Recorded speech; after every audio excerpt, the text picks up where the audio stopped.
तो बाजार में हो रहा है बेहद दायरे में कारोबार। बेंचमार्क इंडिसेस अगर हम देखें तो निचले स्तरों से हल्की रिकवरी जरूर है, पर अभी भी निफ्टी और बैंक निफ्टी दोनों ही आपको लाल निशान में ट्रेड करते हुए दिख रहे होंगे। साथ ही स्टॉक स्पेसिफिक एक्शन की बात करें तो वो भरपूर है। तो इस शो क्लोजिंग कॉल्स में जानेंगे कि क्या होना चाहिए आपका इंडेक्स पे नजरिया, क्या रणनीति होनी चाहिए आखिरी के 1 घंटे के लिए, और स्टॉक स्पेसिफिक कहाँ रखे नजर। नमस्कार, मैं हूँ सृष्टि शर्मा, मेरे साथ जुड़ चुके हैं डिम्पी कालरा और साथ ही अभिषेक सत्यवतम।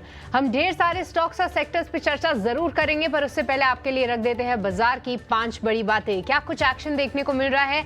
सबसे पहले निफ्टी 50 की बात करें तो वहां पे दिन के निचले स्तरों से 90 अंकों की रिकवरी जरूर आई है। 22,165 के स्तर निफ्टी 50 दिखा रहा है। निफ्टी बैंक की बात करें तो वहां पे एचडीएफसी बैंक से सपोर्ट जरूर मिला है और आखिरी के आधे से पौने घंटे में और रिकवरी आती हुई देखना होगा कि आखिरी के 1 घंटे में हरे निशान में निफ्टी बैंक आता है या नहीं। पर 46,700 के आसपास निफ्टी बैंक ट्रेड कर रहा है। आईटी, मेटल और फार्मा शेयरों पे सबसे ज्यादा दबाव है फिलहाल, पर रियल्टी, ऑटो, इंफ्रा और फाइनेंशियल शेयरों से सपोर्ट मिल रहा है। अगर आप देखें तो निफ्टी 50 के जो टॉप गेनर्स में शामिल है वहां पे एलएनटी, पावर ग्रिड और अदानी एंटरप्राइज जैसे कुछ नाम शामिल हैं, पर अदानी ग्रुप के शेयरों में जबरदस्त तेजी है। जैसा कि मैंने बताया, अदानी एंटरप्राइज करीब 2% ऊपर है। सीमेंट पैक्ट में भी एक्शन है। वहीं अदानी एनर्जी 9% की उछाल के साथ फिलहाल आपको ट्रेड करते हुए दिख रहा है। तो ये था बाजारों का हाल और बाजार में क्या कुछ चल रहा है, कौन से स्टॉक्स पे एक्शन है। पर डिम्पी, आपके पास आना चाहेंगे क्योंकि सुबह ही आपने बताया था कि जिस तरीके का डेटा बिल्डअप है, काफी रेंज बाउंड मार्केट रह सकता है, साथ ही लेवल्स पे ही एंट्री ले। हालांकि निचले स्तरों से रिकवरी जरूर आई है, पर अभी डेटा क्या बता रहे हैं। देखिए सृष्टि, अगर आपको अच्छे से याद होगा तो हमने 3-4 चीज़ें बहुत क्लियर की थी। फर्स्ट, बाइंग ऑन डिप्स करना। आपको अपने लेवल्स के लिए वेट करना चाहिए। जब वेट करके कंप्लीट हो जाएंगे, लेवल्स आएंगे, तब आप एंटर करना। उसमें हमने आपको बताया था कि 46,500 एक बहुत इंपॉर्टेंट लेवल है बैंक निफ्टी का, वहाँ पे आएगा तो आप बैंक निफ्टी को देखना। 46,300 का एक स्टॉप लॉस लगाना। सीरीज का स्टॉप लॉस दिया था आपको 4600 का। आप यकीन नहीं मानेंगे, 46,500 पे आया। अगर आप लेवल से टिके होंगे तो 730 आपको स्क्रीन पे दिख रहा है। 200-250 पॉइंट का गेन है। हालांकि मेरे को बैंक निफ्टी में 200 पॉइंट के गेन के बहुत ज़्यादा गेन नहीं लगता। आप 40,000 का इंडेक्स ले रहे हो बॉस, आपको 100-200 पॉइंट अगर बैंक निफ्टी दे रहा है तो कोई बहुत बड़ी अचीवमेंट नहीं है। लेकिन हाँ, आपको लेवल्स के हिसाब से अगर रुक के आप सौदा कर रहे हो तो वो एक डिसिप्लिन्ड बॉय की तरह मार्केट आज काम करता है। और मैं बोलूँगा पूरी फेब सीरीज के अंदर सबसे अच्छी चीज़ जो मेरे को अगर मेरे से पूछेंगे कि आपकी समरी क्या है, आपने क्या रीड किया मार्केट में, तो मैं बोलूँगा मार्केट इससे ज़्यादा डिसिप्लिन्ड नहीं हो सकता था। ये बता के चलने वाला मार्केट है, ये कह के चलने वाला मार्केट है कि मैं यहाँ से चलूँगा, यहाँ से रुकूंगा, यहाँ से चलूँगा, यहाँ से रुकूंगा। तो ये डिसिप्लिन जो है ना बाजार का, बहुत ही पसंद आया। दूसरा पॉइंट ये है कि मार्केट में बहुत बड़ी तेज़ी आ जाएगी ऐसा डाटा मैन्युफैक्चरिंग नहीं हो रहा। बहुत तेज़ गिरावट आ जाएगी ऐसा डाटा मैन्युफैक्चरिंग नहीं हो रहा। ये बात भी हमने सुबह ही आपको बताई थी कि ना तो आप रेजिस्टेंस तोड़ेंगे, ना ही आप सपोर्ट तोड़ेंगे। रेजिस्टेंस क्या है? 250 से शुरू होगा 350 तक, आप आए ही नहीं अभी तक वहाँ पे। सपोर्ट क्या है? सपोर्ट है आपका 22,000 का पहला, आप आए ही नहीं वहाँ पे। तो आपके पास सपोर्ट और रेजिस्टेंस बीच में है। ये सिर्फ बाजार शेक कर रहा है। ये शेक करते करते में आपको कहीं डिस्टर्ब ना करे, बस उस चीज़ को रोकेगा। जाते जाते सृष्टि, आपको ये लाइन भी याद होगी, हमने कहा था कि भाव से एंट्री करना, भाव से एग्जिट करना और भावनाओं को कंट्रोल करना। आप होंगे इसका गवाह। लास्ट में हमने क्लोजिंग नोट पे यही बात बोली थी और आज मार्केट वही कर रहा है। आपकी सिर्फ भावनाओं को ऊपर नीचे कर रहा है, भाव से तो वहीं खड़ा हुआ है, क्या कहीं का जा रहा है। ठीक है, एक और चीज़, रिलायंस और एचडीएफसी के पास आज गेन लेने और देने के लिए नहीं है। अगर एचडीएफसी बैंक आपकी थोड़ी हेल्प कर रहा है तो रिलायंस उतने ही पॉइंट से नुकसान कर रहा है। एक बार आप दोनों शेयर को आमने सामने दिखाओ तो आपको थोड़ा आइडिया लग जाएगा। इस समय रिलायंस इंडस्ट्रीज़ का कोई खास बड़ा योगदान नहीं है और एचडीएफसी जो योगदान दे रहा है उसको रिलायंस खत्म कर रहा है। तो दो बड़े प्लेयर आपस में टकरा रहे हैं, ये कंसोलिडेशन है। तीसरा पॉइंट, एफआईज की होल्डिंग 43%, 44% के अराउंड है, कोई ज़्यादा मेजर चेंज नहीं है। पुट कॉल रेशो 1 के आसपास खड़ा हुआ है। बैंक निफ्टी में थोड़ा नीचे, इसलिए बैंक निफ्टी को शॉर्ट मत करना जल्दी जल्दी। एक और पॉइंट, मार्केट में तेजी से ऊपर आने के लिए, रेजिस्टेंस को ब्रेक करने के लिए फ्यूल की जरूरत है, वो अभी एब्सेंट है मार्केट के अंदर। एक बार जरा एडवांस डिक्लाइन और विक्स भी दिखाओ मार्केट के अंदर। आज 5% फिर से वॉलिडिटी बढ़ी है। विक्स बढ़ना बाजार के लिए ठीक तो है, लेकिन एक लेवल के बाद ठीक नहीं है। एक और चीज़ जरा आपको मैं दिखा देता हूँ स्क्रीन पर, ये एडवांस डिक्लाइन 77 शेयर एडवांसेस के अंदर है, 102 शेयर डिक्लाइंस के अंदर है। कैसे आप रेजिस्टेंस ब्रेक कर दोगे? आपको मेंटेन रखने और चलाने के लिए रेशियो चाहिए 1:2, यानी कि एडवांसेस 2 गुना होने चाहिए। तो मार्केट क्या कर रहा है? सिर्फ शेक कर रहा है, और आपको ये इंडाइसिस की बजाय स्टॉक्स पकड़ने चाहिए। हमारे मेहमान तैयार हो चुके हैं, विवेक कारवा, अंशुल जैन, विभोर वाशने, श्रीकांत चौहान, ये सब के सब मेहमान हमारे हैं, और इनसे हम बातचीत के सिलसिले को शुरू कर रहे हैं, और अभिषेक का इनसे कर रहे हैं शुरुआत। ठीक है, तो हमारे मेहमान जुड़ गए हैं। आप सभी का बहुत शुक्रिया, श्रीकांत जी, विभोर जी, अंशुल जी और विवेक जी। श्रीकांत जी, शुरुआत आपसे करना चाहेंगे। शुरुआत में जो बाजार फिसला, उसके बाद देखने की एक रेंज में रहा है 22,150 के आसपास से। निफ्टी बैंक ने भी रिकवरी अटेम्प्ट की थी, लेकिन वो फिजल आउट होगी कहीं ना कहीं, और वो भी प्रेशर में आ गया। यहाँ से श्रीकांत जी, आपको भी लगता है कि ये सही लेवल है? अगर लास्ट आवर में किसी को इंडेक्स में बाय करना हो तो क्या निफ्टी सही स्तर पर है? Good afternoon everyone. तो देखिए, मुझे लग रहा है कि जो निफ्टी है वो अपने इम्पोर्टेंट सपोर्ट लेवल्स को छूने के बाद एक अच्छा रिकवरी बेस्ड पैटर्न बना चुका है। तो करंट लेवल से बिल्कुल जो आज के लोज थे, उन्हें एज अ कंसिडर करते हैं हम स्टॉप लॉस, और अगर लॉन्ग कर लेते हैं तो मुझे लगता है कि ये पुल बैक जारी रहेगा। मार्केट में करेक्शन अच्छा खासा हुआ है, और ये जो हम लोगों ने एक वीकनेस देखी थी मार्केट में, वो एक करेक्टिव पैटर्न में थी। तो करेक्टिव पैटर्न कंप्लीट हो चुका है। अब यहाँ से मार्केट में तेजी बनेगी, और मुझे लगता है कि अगर लास्ट आवर में अगर मार्केट ने जो अपने इंट्राडे हाइस थे 22,175, अगर इन लेवल्स को क्रॉस किया, तो I am very much sure कि हम शायद यहाँ से आज ही के दिन में पॉजिटिव क्लोजिंग भी देख सकते हैं। तो ब्रॉडर फॉर्मेशन तो बिल्कुल सही बना हुआ है। बैंक निफ्टी भी, जैसे अभी आपने बात की, मुझे लगता है यहाँ पे भी आज लॉन्ग पोजीशंस बना सकते हैं। जैसे डिम्पी जी ने बताया, मुझे वही लगता है कि 46,400 के करीब बहुत अच्छा बढ़िया सपोर्ट है इसे, और उन्हीं लेवल्स को as a stop loss consider करते हुए कुछ लॉन्ग पोजीशंस बिल्कुल करंट लेवल से बनाई जा सकती है। ठीक है, तो इंडेक्स को लेकर ये रणनीति। अब आगे बढ़ेंगे, फटाफट आपके लिए ट्रेड समझ लेते हैं। अंशुल, शुरुआत आपसे करना चाहेंगी। नमस्कार, बताइए क्या ट्रेड लेना है अभी? बाय की कौन सी रिकमेंडेशन है आपके पास? नमस्कार अभिषेक जी। देखिए, मार्केट थोड़ा सा साइडवेज टू बुलिश लग रहा है। मैं बहुत ज्यादा यहाँ से बेरिश नहीं हूँ। लास्ट टाइम में मैंने कहा था कि मार्केट यहाँ से तेजी में ही रहेगा। तेजी के बाद अब कुछ हद तक कंसोलिडेशन में है, तो मैं बाई साइड में ही प्रेफर करूंगा। पहला मिड कैप काउंटर होगा पटेल इंजीनियरिंग। पटेल इंजीनियरिंग में 8 से 10 हफ्ते का एक बेस बना था। ब्रेकआउट देने के बाद 3 हफ्ते का सेकेंड बेस बना है, तो बेस ऑन बेस पैटर्न है। इस स्टॉक में 7350 पे बाइंग करना चाहिए। 6850 का क्लोजिंग बेसिस का स्टॉप लॉस रहेगा, और 8350 का इमीडिएट टारगेट रहेगा। दूसरा, मैं डेरिवेटिव्स काउंटर में जाऊंगा LIC हाउसिंग फाइनेंस का। इसमें 8 दिन की कंसोलिडेशन से आज ब्रेकआउट दिया, और ओपन लो की फॉर्मेशन के साथ ब्रेकआउट दिया है, तो इस स्टॉक में भी बाई कॉल रहेगा। 657 के अराउंड बाई करना है, 645 का स्टॉप लॉस रहेगा, और 2 से 3 दिन का समय देते हैं तो 674 तक का टारगेट मिलेगा। तो ये 2 बाई कॉल रहेंगे मेरी तरफ से। ठीक है, पटेल इंजीनियरिंग और LIC housing finance. LIC housing finance में आज हम शुरुआत से ही अच्छी मोमेंटम देख रहे हैं, 2.5% के आसपास की तेजी है। तो ये 2 शेयर तेजी के। विभोर, आपके भी लिस्ट में क्या तेजी वाले ही सौदे हैं क्या? कौन से शेयर आपके रडार पर हैं? पहले तो सभी को नमस्कार, गेस्ट पैनलिस्ट को, and good afternoon to everyone, हमारे व्यूअर्स वगैरह को।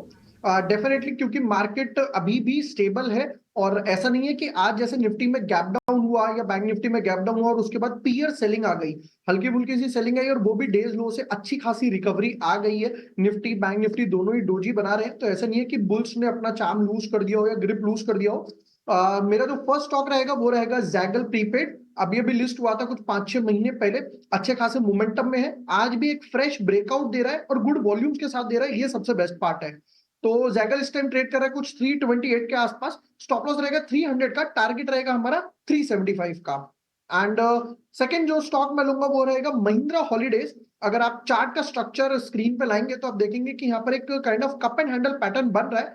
और उससे भी मोस्ट इंपॉर्टेंट बात है कि अब जो ये सीजन आना शुरू होगा मई का, या जो अब Q1 रहता है, तो ये डेफिनेटली सीजन रहता है होटल्स के लिए, वो कहीं ना कहीं से अभी से एक रैली दे सकता है, प्री रैली दे सकता है। तो इस टाइम ट्रेड कर रहा है 431 पे, स्टॉप लॉस रहेगा 405 का, टारगेट रहेगा 500 का। ये मेरे आज के 2 पिक रहेंगे बुलिश साइड के लिए।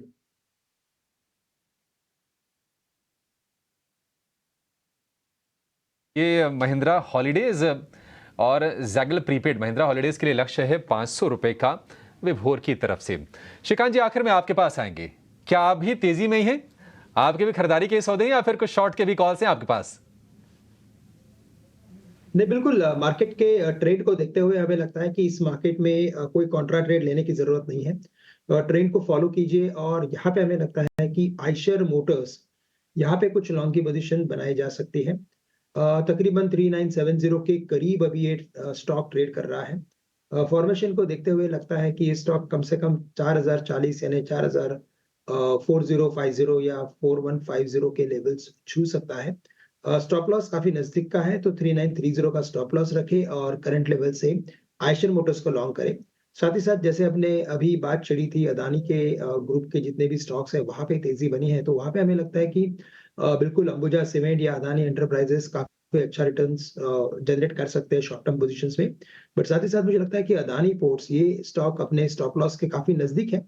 1310 का स्टॉप लॉस रखे, करंट लेवल से इसे लॉन्ग करें और टारगेट्स नजर आते हैं 1400 रुपए के, तो 1400 के टारगेट्स के लिए अदानी पोर्ट्स को भी लॉन्ग करके चल सकते हैं। श्रीकांत ने भी अपने ट्रेड दे दिए, आपको अंशुल ने भी अपने ट्रेड दे दिए, विभोर ने भी अपने शेयर बता दिए। अब जरा विवेक जी की बात है, उनसे बातचीत हुई नहीं अभी तक। विवेक सर, बहुत बहुत शुक्रिया, थैंक यू वेरी मच आज समय देने के लिए।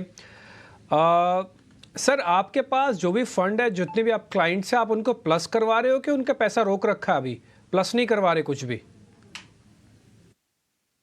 डिम्पी जी, सभी को नमस्कार, आपको भी नमस्कार। पहले तो देखिए, हम तो बॉन्ड बुलिश है, तो हम जनरली माइनस की तो सोचते ही नहीं है, ज्यादातर प्लस ही करवाते हैं। और ये बाजार ऐसे होकर रखा है कि मैं कई बार बोल चुका कि जब तक इलेक्शंस के रिजल्ट नहीं आ जाए, सरकार नहीं बन जाए, मार्केट वोलेटाइल रहेगा, तो आपको एक ही रेंज में घूमते हुए दिखेगा, ये पक्की बात है। लेकिन जो स्टॉक्स में चर्नी होना चाहिए वो जरूर करवा रहे हैं। अभी उदाहरण के लिए आप अगर आपके मतलब चैनल पे भी मैंने कई बार रिकमेंडेशन दिया हुआ है, आप अगर इजाजत दो तो मैं उसकी बात कर लूं पहले। बिल्कुल बिल्कुल, बताइए, हमारा भी अपडेशन हो जाएगा। तो देखिए, मैंने मतलब पहले आई थिंक 220 230 उस लेवल्स पे जियो फाइनेंस कई बार रिकमेंडेशन दिया था। अब हो सकता है टेक्निकल चार्ट्स पे बहुत स्ट्रांग लग रहा हो, लेकिन मुझे लगता है कि फंडामेंटली काफी रन अप हो चुका है उसमें। तो आज हमने सारे क्लाइंट्स को बोला था कि आप जियो में प्रॉफिट बुक कर सकते हो, एटलीस्ट टेम्पररी फिनोमिनन है ये। तो 330 340 के बीच में प्रॉफिट हमने बुक किया है। ये हुआ जो बाई कॉल था पहले। अब मानना ये है कि जो मार्केट कैप आज है 2 लाख करोड़ के ऊपर, अभी तक बिजनेस चालू नहीं हुआ है कंपनी का, और ये रनअप काफी तेज हो चुका है। अगर ऊपर भी जाता है तो हो सकता है 350 जाए, लेकिन हम लोग हमारे प्रॉफिट से खुश है। अब ये प्रॉफिट को अगर कहीं लगाना है तो इस बाजार में आपको कॉन्ट्रेरियन रहना पड़ेगा, क्योंकि अगर कॉन्ट्रेरियन थोड़ा रहते हो और जो महंगे शेयर है वो बेच के आप थोड़े सस्ते वाले लेते हो, तो आपको मुनाफा होने का चांसेस ज्यादा रहेगा और डाउनसाइड भी लिमिटेड रहेगी। तो एक स्टॉक मुझे अच्छा लग रहा है, वो है अडानी विल्मर। अभी तो ये स्टॉक आप देख लीजिए, मतलब पिछले 10-15 दिन में काफी ऊपर दौड़ चुका है, आज ये 400 के ऊपर है। और मुझे लगता है कि जितना नेगेटिविटी होना चाहिए था, सारे अडानी स्टॉक्स ऊपर जा चुके हैं, वापस रिकवर हो चुका है। लेकिन ये स्टॉक में अभी भी क्या कि विल्मर टेक ओवर करेगा या अडानी टेक ओवर करेंगे या फिर जैसे है वैसे ही चलता रहेगा, ये एक बड़ा कंफ्यूजन है बाजार में। इसके लिए स्टॉक ने अंडर परफॉर्म किया है और ये कॉन्ट्रेरियन बेट के रूप में आप इसको ले सकते हो। डाउन साइड बहुत मिनिमल है इधर, और जितने भी पाम ऑयल के प्राइसेस थे वो बाकी रॉ मटेरियल इनपुट कॉस्ट वगैरह जो ज्यादा थे वो सारे सेटल होते हुए लग रहे हैं। तो ये स्टॉक आपको मुझे लग रहा है कि 440 तक आपको वापस दिखा सकता है, तो इसमें एक बाई की सलाह रही। बढ़िया, आपने अपडेट भी दिया, साथ ही ये भी बता दिया कि पैसा कहाँ पे आप लगाना चाहते हो या कहाँ पे लगाओगे। और अडानी विल्मर, ये पैसा निकल रहा है जियो से, कुल मिला के अडानी और अंबानी आपको स्क्रीन पर दिख रहे होंगे। तो आप ये कह रहे हैं कि अंबानी की कंपनी से पैसा निकालो, थोड़ा अडानी की कंपनी में पैसा डाल दो। कुल मिला के बात सारी यही है और हमको समझ में आ गया अच्छे से। हमने जियो और अडानी विल्मर दोनों आपको स्क्रीन पे लेवल्स भी दिखा दिए। और आदित्य बिरला सन लाइफ म्यूचुअल फंड वॉयज के 10वें संस्करण में global experts, policy makers, economist और इंडस्ट्री के दिग्गज शामिल होंगे, जो मिलकर investing opportunities in dominant Bharat पर मंथन करेंगे। इसीलिए वॉयज के लाइव कवरेज के लिए 28 फरवरी को जुड़े रहिए ईटी नाउ स्वदेश के साथ। पर चलिए एक बार मार्केट्स पे फिर से हम आएंगे और अब समझेंगे कि ऑप्शन मार्केट में कमाई की क्या होनी चाहिए रणनीति। इसके लिए रुक करेंगे हमारे अगले सेगमेंट्स ऑप्शंस के चैंपियन का।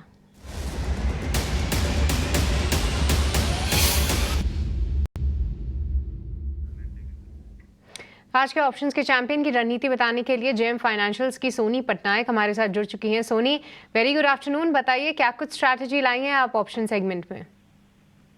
जी गुड आफ्टरनून सृष्टि जी। यहाँ पे रेकमेंड जो हम करना चाहते हैं ऑप्शंस के चैंपियन में वो है LIC housing finance February series 670 call option by करने की सलाह यहाँ पे। आप बाई कर सकते हैं 5 रुपए में, जो कि करंट प्राइस है। स्टॉप लॉस है 2 रुपए का और टारगेट है 10 रुपए, 11 रुपए प्रीमियम में आप बुक कर सकते हैं। LIC हाउसिंग फाइनेंस आज काफी टाइम के बाद एक अच्छे से ब्रेकआउट दिया है। ब्रेकआउट देने का लेवल है 648 और आज भी जो एक अच्छा वॉल्यूम्स के साथ काफी स्ट्रॉन्ग नजर आ रहा है। सो यहाँ से एक पॉजिटिव आउटलुक बनता है टुवर्ड 680 690 के रेंज में टेस्ट कर सकता है। RSI पॉजिटिव डाइवर्जेंस भी है, टेक्निकली भी अच्छा लग रहा है और प्लस कल फिन निफ्टी की एक्सपायरी भी है। सो मोस्ट लाइकली एक पॉजिटिव साइड में लग रहा है कि एक्सपायरी भी हो सकती है। सो स्टॉक स्पेसिफिक भी अच्छे हो सकते हैं। ऊपर से जो भी उसके एंटायर सेक्टर में जितने भी स्टॉक्स है काफी अच्छे आज लग रहा है। सो LIC हाउसिंग में आज लॉन्ग बिट पोजीशंस भी बन रहे हैं। सो इसीलिए यहाँ पे सेफ बेट है 670 कॉल ऑप्शन बाय करने की February series. Soni, LIC housing finance पे रणनीति बताने के लिए मेरा अगला सवाल इसी पे था, क्योंकि हमने दर्शकों को ये काउंटर सुबह ही हाईलाइट किया था जब स्टॉक में करीब 1 से 1.25% की तेज़ी थी। हमने शिवांगी से इस पे एक चार्ट चेक लिया था और उनकी सलाह भी बाय की थी। अब यहाँ पे करीब 2.25% की तेज़ी है और ऑप्शंस के ज़रिए भी आप इसमें ट्रेड ले सकते हैं। पर आपको बता दें कि FNO सेगमेंट बेहद रिस्की है, जहाँ 10 में से 9 ट्रेडर्स को लॉस ही होता है। तो सोचकर और समझकर ही आप इस काउंटर में ट्रेड लें, स्टॉप लॉसेस का ध्यान रखें। पर चलिए अब आगे बढ़ेंगे और कुछ काउंटर्स पे राय जानते हैं जहां पे एक्शन देख रहे हैं। और विभोर, एक बार आपसे चार्ट चेक लेना चाहेंगे सारे OMCs काउंटर्स में, क्योंकि कई दिनों की गिरावट के बाद आज एक अच्छा रिवर्सल आया है, अच्छी रिकवरी आई है निचले स्तरों से। HPCL, BPCL अपने सपोर्ट से एक रीबाउंड लेते हुए नजर आ रहे हैं। बट क्या आप इस पे भरोसा करेंगे और क्या कोई लॉन्ग के ट्रेड सुझाएंगे? बिफोर दैट अभी हम लोगों ने जैगल प्रीपेड देखा था, जो मैंने अभी हम लोगों ने रिकमेंड करा था। तो 328 से 343 तक वो आ गया है। तो ऑलरेडी इंट्राडे में 5% गेन मिल्स में अगर कोई इंट्राडे ट्रेडर है यहाँ पर हमारा जो शो देख रहा है, वो यहाँ पर प्रॉफिट बुक करके एग्जिट कर सकता है। अब वापस आते हैं अपने BPCL की तरफ। BPCL में डेफिनेटली अगर आप ध्यान से देखेंगे लास्ट 3 दिन का चार्ट, पहले लो लगा 610 रुपए का, पर क्लोजिंग नहीं दी, क्लोजिंग आई 625 पर। फिर वापस से लो लगा 615 का, क्लोजिंग नहीं आई। आज भी 610, 612, तो 615 के नीचे क्लोजिंग नहीं दे पा रहा है। तो 610 का एक स्टॉप लॉस रख के डेफिनेटली ट्रेड बन सकता है। टारगेट हम यहाँ पर जो रखेंगे वो रहेगा 660 के आसपास। ₹10 का स्टॉप लॉस, अच्छी रिकवरी शेयर में और 660 रुपए का टारगेट बनेगा BPCL के शेयर में। लेकिन आज निफ्टी का टॉप गेनर है L&T, 2.5% के आसपास की तेजी है। टॉप लूजर की बात करें तो एशियन पेंट्स करीब 3.5 से 4% के आसपास की कमजोरी है और ये तेजी या मंदी हो रही है CLSA की रिपोर्ट के चलते। CLSA की ही रिपोर्ट है L&T पर और शेयर में मुछाल देख रहे हैं, एशियन पेंट्स में कमजोरी देख रहे हैं। हम वो ग्राफिक्स भी लेकर आएंगे, स्क्रीन पर आपको दिखाएंगे कि किस तरह से क्या लक्ष्य आए हैं CLSA की L&T पर और एशियन पेंट्स पर। 4,360 रुपए का लक्ष्य है L&T पर और एशियन पेंट्स के लिए 2,425 रुपए का। एशियन पेंट्स हम देखते हैं कि लगातार दूसरे सत्र में विवेक जी प्रेशर में है। कहीं ना कहीं ग्रासिम ने जो अपना पेंट का जो प्लांट शुरू किया है पानीपत में, उसके बाद और भी कई सारे प्लांट्स की शुरुआत होने वाली उनकी तरफ से। तो निश्चित तौर पर एक बड़ा डोमिनेंट प्लेयर इंडस्ट्री में अगर आता है तो थोड़ी खलबली मचती है। एशियन पेंट्स आप कैसे देख रहे हैं और लक्ष्य में बड़ी शार्प कटौती की है CLSA ने। क्या यहां से आपको भी और कमजोरी दिख रही है शेयर में, या फिर कहीं लेने का मौका तो नहीं बन रहा है इसमें अब? चीज तो अगर कोई बड़ा प्लेयर आता है नया, वो भी एक ऐसे ग्रुप से जो काफी फाइनेंशियली स्ट्रांग है, मतलब अगर बिरला लेके आते हैं तो ये तो है नहीं कि कंपनी छोटी मोटी रहेगी या फिर उनके पास फाइनेंशियल स्ट्रेंथ या मजल नहीं रहेगा, डिस्ट्रीब्यूशन मजल नहीं रहेगा। तो हो सकता है कि ओप्पोस भी एक अच्छा ब्रांड बन जाए आगे चल के। और जब कंपटीशन बढ़ता है तो जो मोनोपोली स्टेट था एशियन पेंट्स का, उसका थोड़ा बहुत उसको डिस्टरबेंस झेलने को पक्का मतलब झेलना ही पड़ेगा। तो इसके लिए थोड़ा सा डीरेटिंग हो रहा है पी में, और मुझे लगता है कि थोड़ा सा करेक्शन ओवरऑल यहाँ पे और आ सकता है। तो आपको, और एक और चीज है, काफी स्टॉक नीचे आ चुका है, तो कहीं ना कहीं ये बॉटम आउट होगा, उस वक्त हमको इस पे नजर देनी चाहिए। लेकिन फिलहाल के लिए तो अवॉइड ही रहेगा। और एक और पॉजिटिव संकेत पूरे सेक्टर के लिए ये है कि क्रूड ऑयल अभी भी एकदम स्टेबल है और निचले के स्तरों पे है। तो अगर क्रूड ऑयल इसी रेट्स पे ट्रेड करता है तो जल्दी बॉटम आउट होगा। तो आप नजर रखिए, मुझे लग रहा है कि हो सकता है कि 100-200 नीचे रुपए और अगर जाता है तो एक बाइंग लेवल भी आपको देखने को मिलेगा इसमें।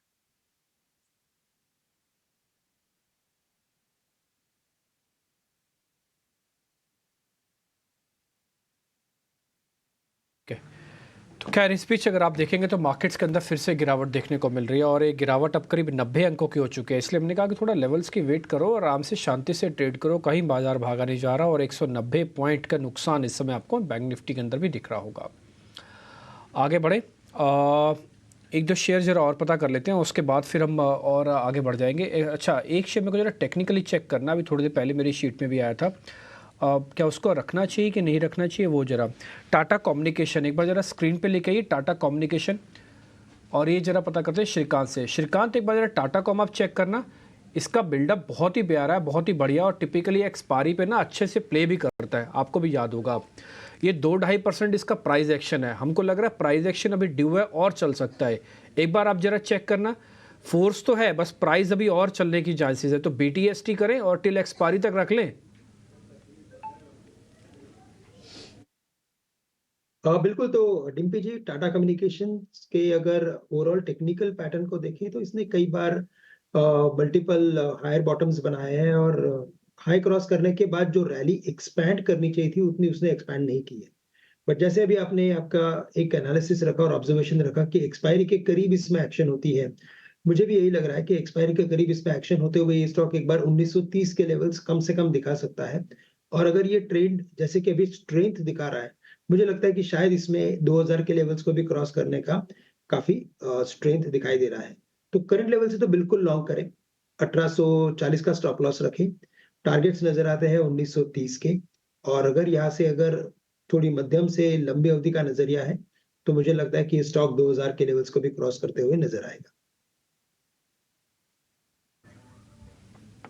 ओके, ठीक है, डन। तो आप ये कह रहे हैं कि थोड़ा बुलिश हैं, आप इस पे भी व्यू पॉइंट रखेंगे। ये जो 1930 का टारगेट है, एक काम किया जो ना फ्यूचर वाली प्लेट भी तो दिखाओ, ताकि वहीं से तो पता लगेगा ना ओपन इंटरेस्ट हम कहाँ से पकड़ रहे हैं। कोई जादू मंतर नहीं है, ये बहुत बेसिक डाटा स्टडी है, और आपको भी होना चाहिए। अगर आपके पास आ गया डाटा स्टडी वगैरह अच्छे से, तो आप देखेंगे बहुत अच्छे आपको शेयर्स मिला करेंगे।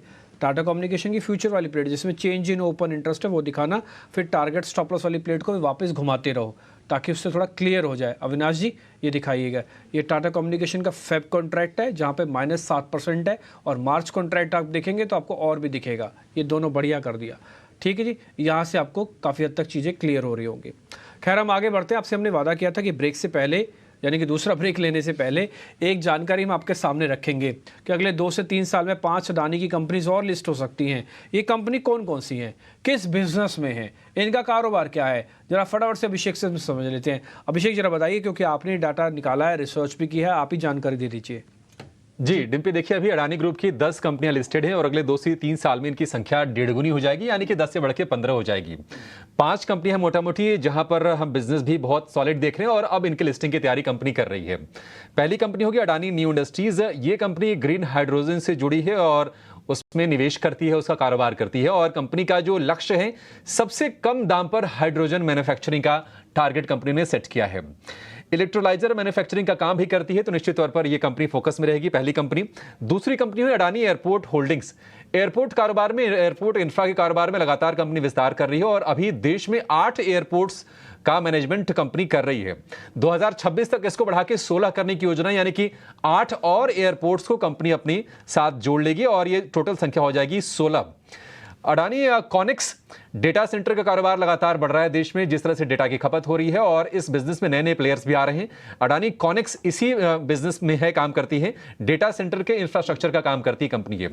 तीसरी कंपनी अडानी है road transport and utility infrastructure construction सेवाएं ये कंपनी देती है, तो ये कंपनी फोकस में रहेगी। और चौथी कंपनी काफी बड़ी है और इसमें बिजनेस भी काफी सॉलिड है, वो है अडानी मेटल एंड माइनिंग्स, दुनिया का सबसे बड़ा single site copper producing site company के पास है और ओडिशा में एल्यूमिना रिफाइनरी के काम में भी कंपनी की एंट्री की योजना है। साथ ही छत्तीसगढ़ में आयरन ओर के कारोबार में कंपनी की उतरने की योजना है। तो ये 5 कंपनियां अगले 2 से 3 साल में बाजार में पदार्पण। पे नजर डालें तो निफ्टी बैंक में करीब 200 अंकों की तेजी है। एचडीएफसी बैंक में जो भी बढ़त देखने को मिल रही थी उससे अब सहारा नहीं मिल रहा है। वहीं निफ्टी 50 में 80 पॉइंटों से ज्यादा की गिरावट हम देख रहे हैं।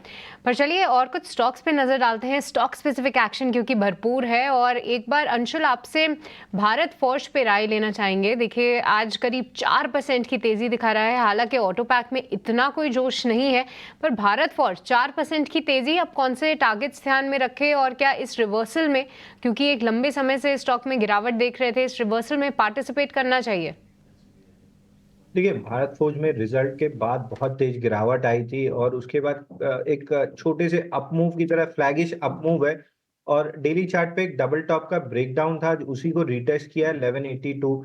तो मैं ये कहूंगा अगर आपके पास लॉन्ग पोजीशन है तो इसमें से एग्जिट करने की सोचनी चाहिए, क्योंकि डबल टॉप का रीटेस्ट है, यहाँ से फ्रेश डाउन मूव बनता है तो जो स्विंग लो 1060 है इसको वापस से टेस्ट करेगा और नीचे में एक सपोर्ट है 1000 का, तो यहाँ से एग्जिट करना चाहिए। एग्रेसिव प्लेयर है तो शॉर्ट कर सकते हैं या थोड़ा सा रिजेक्शन का वेट करना चाहिए कॉन्फर्मेशन का, उसके बाद 1060 और 1001 का टारगेट बनेगा नीचे में।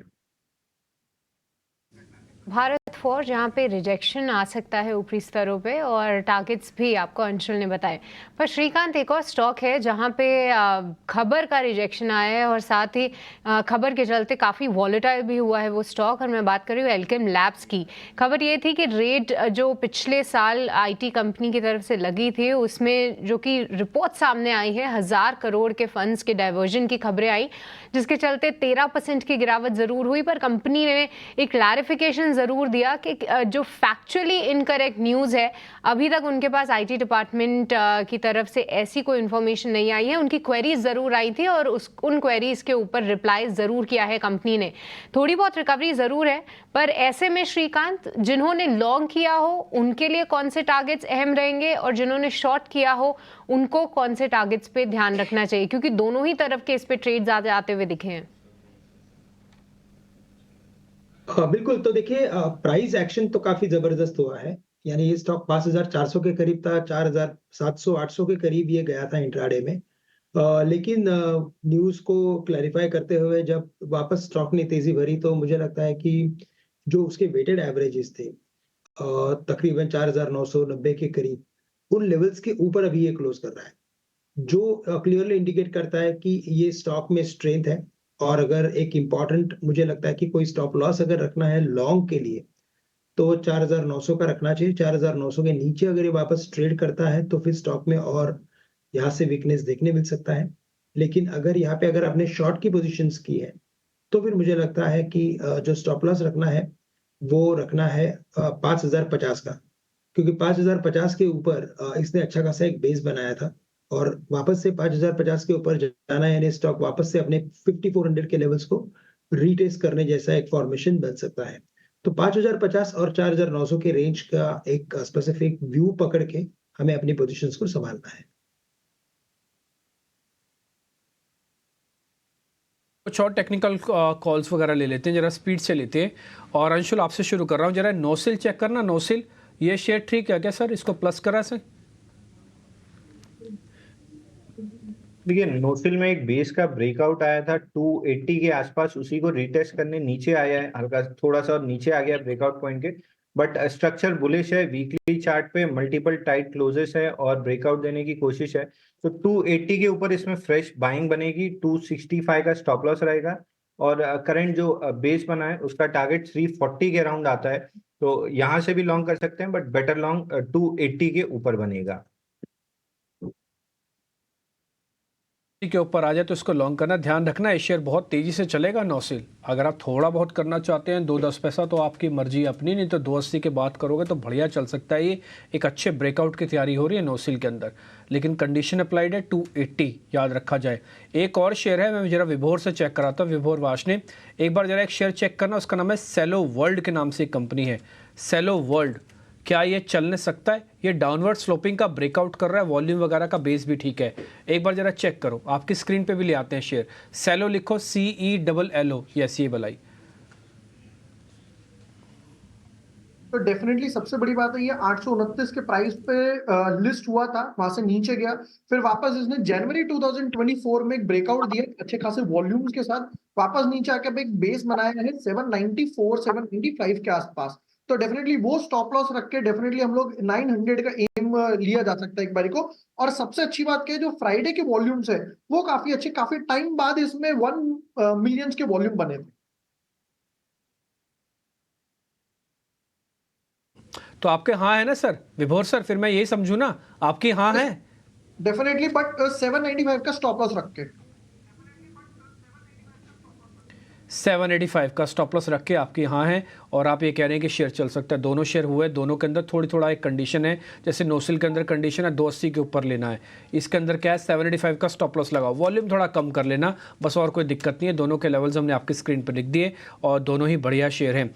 SBI लाइफ एक बार जरा और पता कर लेते हैं विवेक सर से। विवेक सर, ये सारी की सारी जो इंश्योरेंस कंपनीज है, मैं सिर्फ लाइफ पे जा रहा हूँ, हाँ ये SBI लाइफ आपको ठीक लग रही है? वहाँ पे इसकी पोजिशनिंग, मतलब भाव भी और बिजनेस भी और ग्रोथ भी। देखिए डिम्पी जी, अगर पोजीशनिंग देखो लाइफ इंश्योरेंस कंपनीज के बीच में अगर एसबीआई को, तो मुझे लगता है कि इसकी पोजीशनिंग सबसे स्ट्रांग है। क्योंकि आज भी आप अगर सिटी के बाहर चले जाओ, इनफैक्ट हम लोग इंश्योरेंस में डील करते हैं और जो क्लाइंट से बातचीत करते हुए ये दिखता है कि जो कॉन्फिडेंस एसबीआई पे है, मतलब लोगों का विश्वास ये है कि LIC और एसबीआई सरकारी कंपनीज है, तो यहाँ पे कुछ गलत नहीं हो सकता, हमारा पैसा सेफ है। तो उस बेसिस पे आप ये आपको नंबर्स में भी दिखता है कि बिजनेस इनके पास सबसे ज्यादा आ रहा है और कॉन्फिडेंस लेवल इन्वेस्टर्स का ज्यादा है और पोजिशनिंग इसका सबसे स्ट्रांग है। अब अगर करते हैं वैल्यूएशंस की बात, मुझे लगता है कि लाइफ इंश्योरेंस प्ले जो पर्टिकुलरली ये लाइफ इंश्योरेंस है, मैं जनरल की नहीं बात कर रहा, सिर्फ लाइफ इंश्योरेंस का पार्ट काफी प्ले आउट हो चुका है और इन वैल्यूएशंस पे ये सारे स्टॉक्स मुझे कॉस्टली लग रहे हैं, तो इसमें एसबीआई भी इंक्लूडेड है। तो यहाँ पे बाइंग की सलाह नहीं रहेगी, मुझे लगता है कि और थोड़ा बहुत ये ऊपर जाता है तो आपको प्रॉफिट बुक करना चाहिए, और अगर अच्छा खासा डिप मिलता है कोई भी कारणवश, उस वक्त इसको देखना चाहिए। तो 83-100 पी के बीच में बहुत ही कॉस्टली लग रहा है, मुझे लग रहा है कि 2 या 3 साल का जो पॉजिटिव रिटर्न्स आना चाहिए वो ऑलरेडी फैक्टर्ड इन प्राइसेस में। SBI लाइफ को लेकर ये व्यू। श्रीकांत जी, आपसे जरा जानना चाहेंगे, इथॉस का शेयर देखिए, लगातार हम इसमें बड़ी तेजी देख रहे हैं और आज भी ये शेयर 4-5% ऊपर था इंट्राडे में, हालांकि ऊपरी स्तरों से थोड़ा सा नीचे आया है। 2,821 रुपए का भाव है, लगातार चला है ये तेजी आप कब तक देख रहे हैं? किसी के पास अगर पोजीशन है तो उसको होल्ड करके रखें। 3,000 रुपए के ऊपर के भाव आप कब तक देख रहे हैं? बिल्कुल। तो अभिषेक देखिए, अगर यहाँ पे इसके ओवरऑल प्राइस पैटर्न को देखते हैं तो एक बात क्लियर है कि ये स्टॉक न्यू टेरिटरी में ट्रेड कर रहा है, और जब भी ऐसा कुछ फॉर्मेशन होता है तो हम एक्सटेंशंस को फॉलो करते हैं। बेस्ड ऑन दैट 3,000-3,050 के करीब एक रेजिस्टेंस आ रहा है। मुझे लगता है कि इन लेवल्स के करीब ये स्टॉक थोड़ा और वक्त गुजार सकता है और वापस अपने एक फॉर्मेशन में, यानी कि बाय ऑन डिप्स के फॉर्मेशन में कन्वर्ट हो सकता है। तो करंट लेवल से तो मुझे लगता है कि इन लेवल से अगर खरीदते हैं तो रिस्क ज्यादा है, क्योंकि स्टॉक करेक्ट हो सकता है। बट अगर स्टॉक 2700 के करीब अगर हमें मिलता है वापस से, तो वहां पे कुछ लॉन्ग की पोजीशंस बनाई जा सकती है। तो 2700 के करीब की लॉन्ग पोजीशंस बनाए और 3,000-3,050 के करीब मुझे लगता है कि मुनाफा वसूला जा सकता है। 3,000-3,050 के आसपास मुनाफा वसूलने की सलाह है। टेक्सटाइल में अगर हम खास तौर से स्पिनिंग वाली कंपनीज की बात करें तो नाहर स्पिनिंग में बढ़िया तेजी है, इंडो काउंट में आज अच्छी हम तेजी देख रहे हैं, तो ये स्पेस पूरा बजिंग है और पिछले कुछ सत्रों से तेजी इसमें आ रही है। अंशुल जी, आपकी कहीं नजर पड़ी है इस स्पेस में? कुछ खरीदारी करने की सलाह देंगे आप?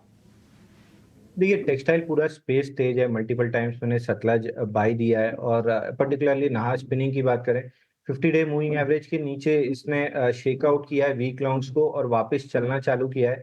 319 का ब्रेकआउट था, 320 पे चल रहा है, तो यहाँ पे फ्रेश बाइंग कर सकते हैं।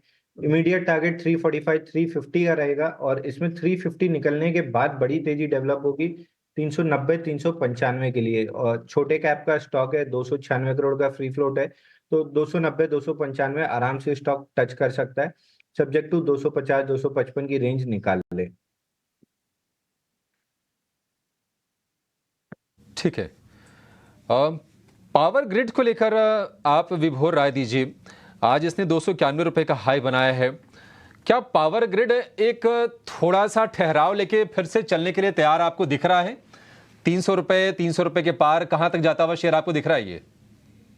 डेफिनेटली, बट यहाँ पर एक अगर आप चार्ट का स्ट्रक्चर स्क्रीन पे लाएंगे तो हम नोटिस करेंगे 289 का हाई लगा था 5 फरवरी को, बट उस पर सस्टेन नहीं किया, फिर वापस 288 का हाई लगा, फिर वापस, तो अभी तक एक भी बार ये 288 289 पे क्लोज नहीं दे पा रहा। तो मैं क्लियरली बोल सकता हूँ कि ये 290 पे रेजिस्ट कर रहा है, तो डेफिनेटली बाय की सलाह रहेगी, बट विद द कंडीशन अगर ये 290 के ऊपर सस्टेन करता है, और स्टॉप लॉस हमारा रहेगा यहाँ पर 280 का। स्टॉप लॉस लगाना है 290 के ऊपर, अगर निकलता है तो एक फ्रेश ब्रेकआउट होगा, उस पे आप ज़रूर नज़र रखिए। पर चलिए आगे बढ़ेंगे और कुछ स्टॉक्स पे चर्चा करेंगे। और विवेक, एक बार आपसे इंडस्ट्रियल्स पे राय जानना चाहेंगे। देखिए नतीजों के बाद बेहतरीन एक्शन हमने कई सारे इंडस्ट्रियल काउंटर्स में देखा, एबीबी इंडिया, सीमेंस, बीएचईएल, इन सभी में से कोई स्टॉक जो कि आपको अभी भी पसंद आता हो? हालांकि आज एबीबी इंडिया जैसे कुछ काउंटर्स थोड़ा सा गिरावट का शिकार ज़रूर हो रहे हैं, बट लंबी अवधि का किसी का निवेश हो तो कोई एक फेवरेट पिक आपकी इंडस्ट्रियल्स में से? देखिए, आप अगर कंपेयर करो एबीबी, बीएचईएल और सीमेंस में, मुझे लगता है कि बीएचईएल में अभी भी स्कोप है। पीएसयू काउंटर है, लेकिन फिर भी जो ऑर्डर बुक उनके पास अभी लगातार आ रही है, और जो एक विजिबिलिटी है पावर सेगमेंट का, स्पेशली आगे चल के 5 साल में, मुझे लग रहा है कि पावर कंजम्पशन यहाँ 5 से लेके 7 साल में आपको डबल होते हुए दिखेगा। तो जो इंडस्ट्रियल्स में और ये बड़े बड़े प्लांट्स बनाने में बीएचईएल माहिर है। आई थिंक ये सबसे बेस्ट स्टॉक होगा अगर आपको वो प्ले करना है। एबीबी वगैरह स्टॉक वैल्यूएशन वाइज काफी कॉस्टली लग रहा है मुझे, और मुझे लगता है कि हाँ लॉन्गर टर्म में ठीक करेंगे, लेकिन शॉर्ट टर्म में भी अगर आपको ज्यादा सेफ्टी देखना है तो बीएचईएल बेटर लग रहा है। ओके, तो इंडस्ट्रियल्स में से बीएचईएल सबसे ज़्यादा पसंद आ रहा है, और काफ़ी इंटरेस्टिंग है चार्ट्स पे भी, क्योंकि 225 का जो स्तर है उसको काफ़ी अच्छे से होल्ड किया हुआ है। देखते हैं कि आगे किस तरीके का प्राइस एक्शन बिल्डअप होता है। पर चलिए अब कुछ ही समय रह गए हैं बाजार के बंद होने में। अब सभी एक्सपर्ट से उनके बीटीएसटी आइडियाज़ एक एक करके लेते हैं। और अंशुल, सबसे पहले आपसे समझना चाहेंगे, जाते जाते कौन से स्टॉक पे ट्रेड सुझाएंगे आप?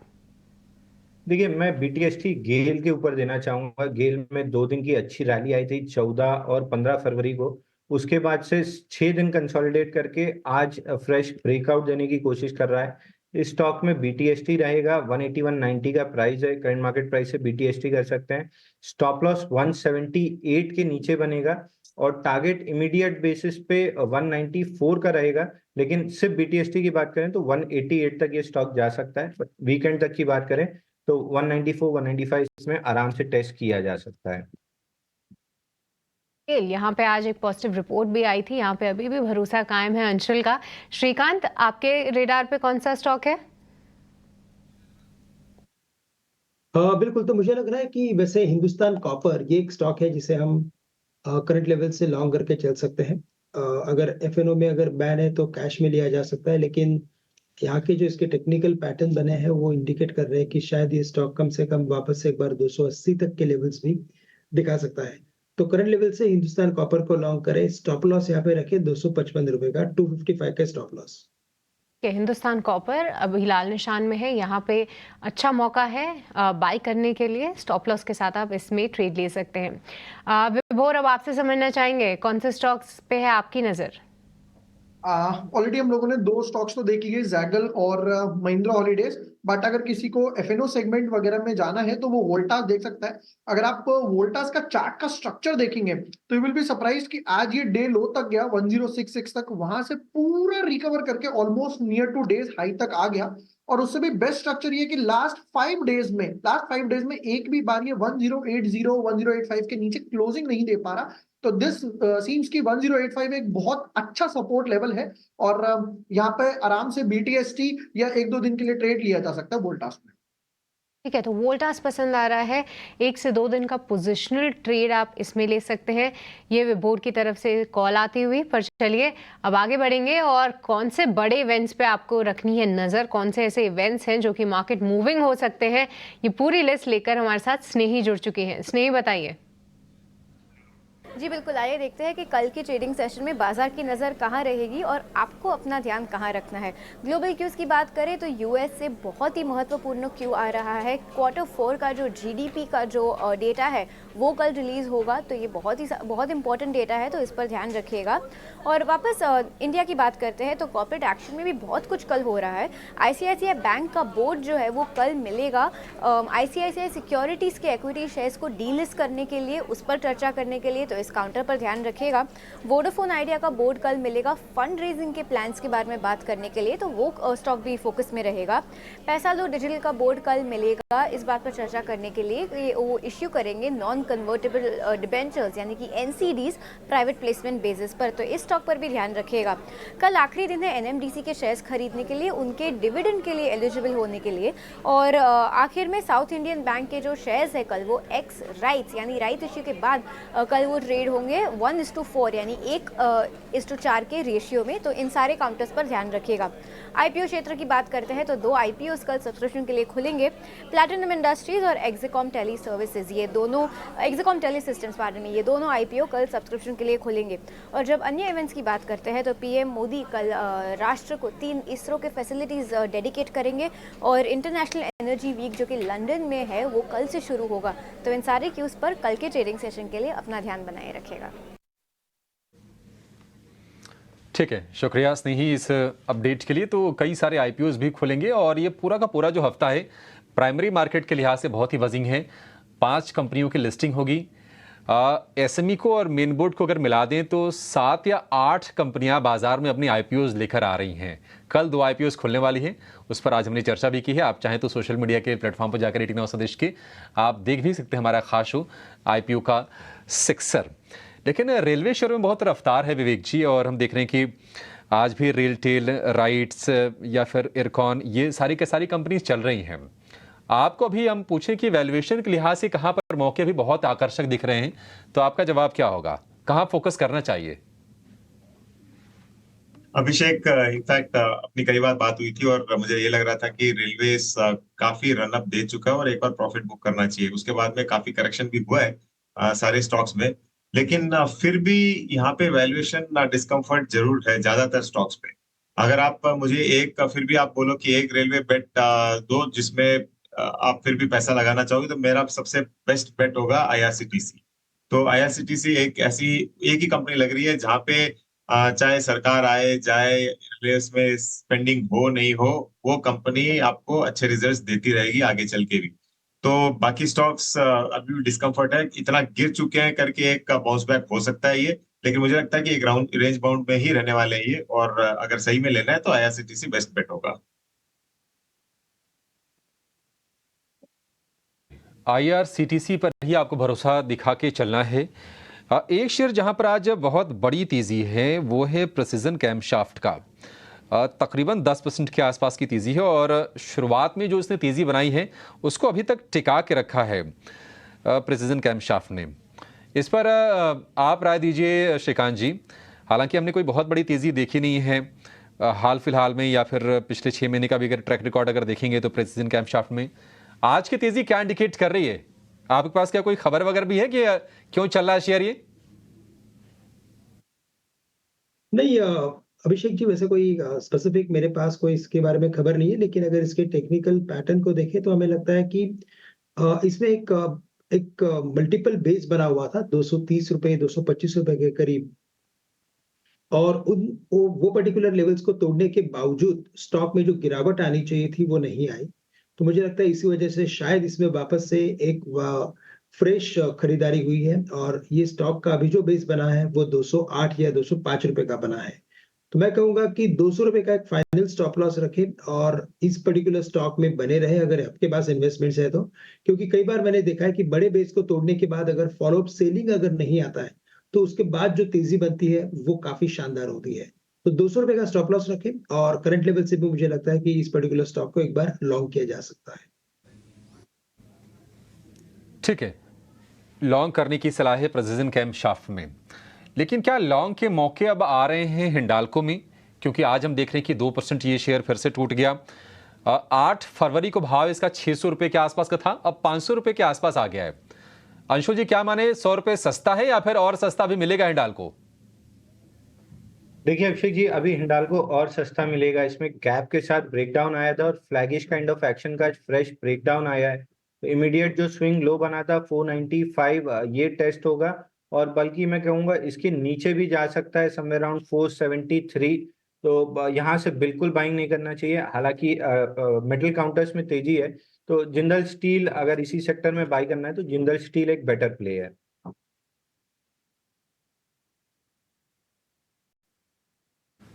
ठीक है, हिंडाल्को के मुकाबले अगर आपको बाइंग करनी हो तो।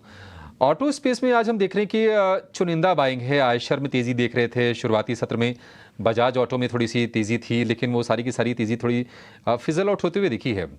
बजाज ऑटो और टीवीएस मोटर, विभोर, इन दोनों में से जरा देख के बताइए कि आपको किसका चार्ट ज्यादा मजबूत लग रहा है? बजाज ऑटो अभी साइडवेज टू थोड़ा अपसाइड ही रहेगा बिकॉज ऑफ बायबैक।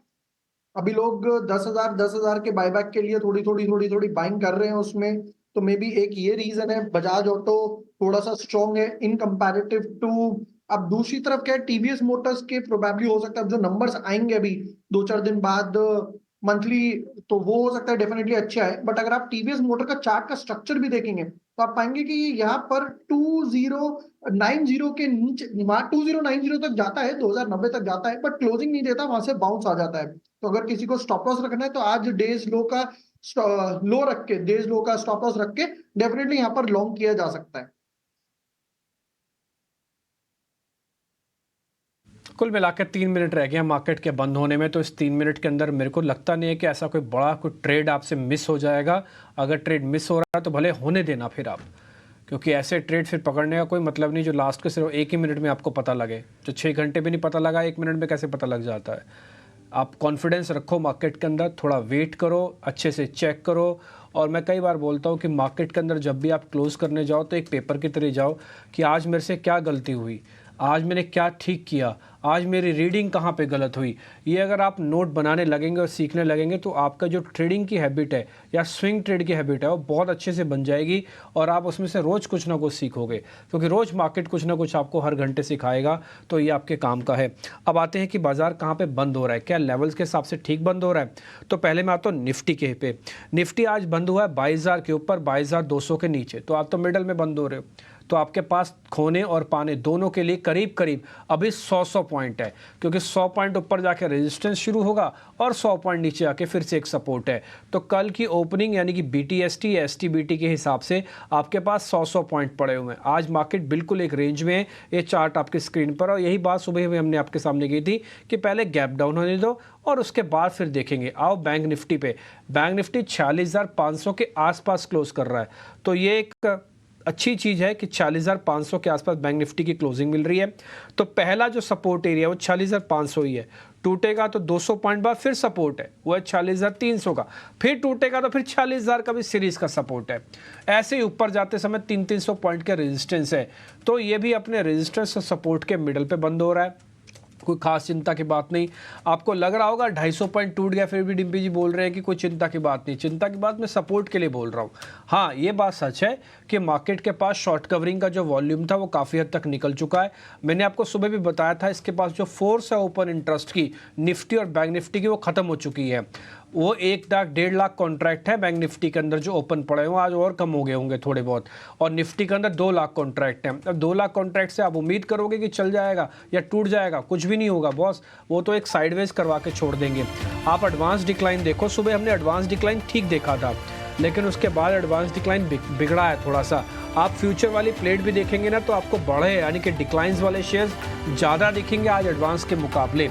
तो ये भी एक चीज़ बताता है कि मार्केट थोड़ा साइडवेज कंसोलिडेट करेगा और शायद अपने सपोर्ट को टेस्ट करके अच्छे से फिर एक पुल बैक दिखाएगा। आपको दो चीज़ें याद रखनी है। पहला, एक तो फ्यूरियस बुल रन के अंदर है, उसकी कोई डेफिनेशन चेंज नहीं हुई है। आपको दूसरी जो चीज़ याद रखनी है कि मेरे को अपने लेवल से एंट्री करनी है और एग्जिट भी अपने लेवल से ही करना है। बस ये दो चीज़ अगर आप याद रखोगे तो मेरे को लग रहा है अगले 3 से 4 दिन आपके बढ़िया से जाने वाले हैं मार्केट के। एक और पॉइंट, आज फिर से सेक्टोरियल अगर आप चर्निंग के हिसाब से देख रहे हैं तो आज का दिन भी उतना बुरा नहीं है। अगर आज के मैं आपके सामने टॉप गेनर्स की एक सूची रखूँ तो आप वहाँ पे क्लियरली देखेंगे कि Larsen, power grid, Adani enterprises, Tata com, ये कुछ एक शेयर्स बढ़िया आपको चलते हुए दिखे और इसके अंदर मार्केट का मोमेंटम वापस से लौट आया है। जो शेयर आज कमज़ोर थे इसी कैटेगरी में वो एशियन पेंट थे। ये एल&टी और एशियन पेंट तो दोनों ही आपको पता है CLSA की रिपोर्ट का कमाल है। एक कहती है कि मैं बाय करूंगा, एक कहता है मैं शॉर्ट करूंगा, यानी कि वो टारगेट घटाते हैं। और हमने एक प्लेट के जरिए दोनों का आपको बताया, दोनों के अंदर गिरावट और बढ़त 3-3% की है।